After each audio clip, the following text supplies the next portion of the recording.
When you look at mentorship, and obviously dads are the biggest influence in our lives, there's also people that are mentors at work and in your industry. And so how different is it for you to have advice that came from your dad and advice and mentorship that comes from coaches and people in your industry? If there was one thing that my dad didn't really help on, it was like that, like how to improve yourself, how to like just what we're kind of addicted to now is that self-development, right? Yeah.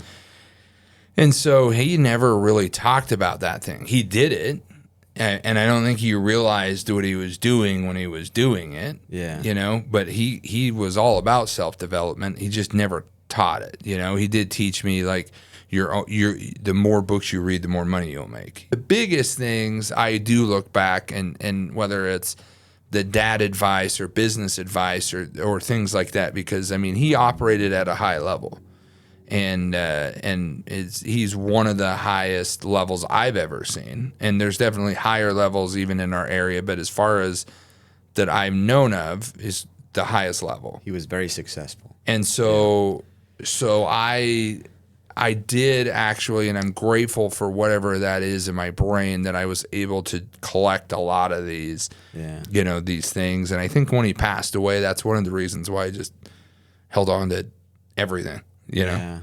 But then when I look at coaches and I look at the industry that I'm in, my dad is not an investor in the market. He doesn't do financial planning. He doesn't do, estate planning and tax planning, all the things that I do.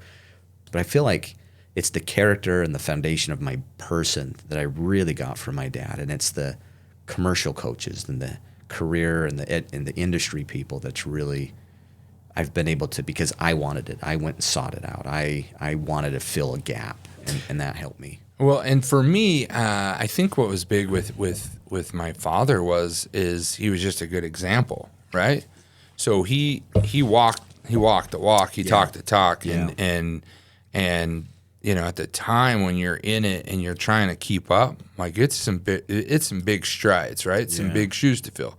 So you don't love it as much, and you try to talk yourself out of it, and then when you realize that he is walking the walk and talking the talk and going the direction where you want to go. Yeah. I mean, I feel like that's what trumped for me everything else. Like I take everybody like bits and pieces and different things, and I'm like, well, this guy like I agree with this, and this, and this, and I can apply that in my life. Yeah. Yeah.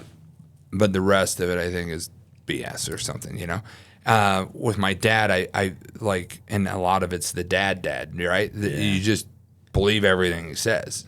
And so if he just said this guy really isn't blue, it's green, I would probably still believe that, it's green.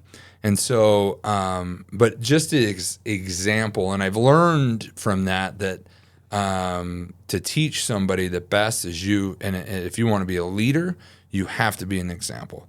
You have to do those things. And I haven't always been very great at that, and sometimes it's hard, and I have unique ways of doing things, but you can't expect somebody to do it unless you're doing it. Exactly. And he did it, and he was very how do you say, like, he was just simple, like he's just basic, like but he was just consistent, and he was precise, and just like these notes in the book, like that's not anything that he made up or any formulas, but he just stuck to the plan. Yeah.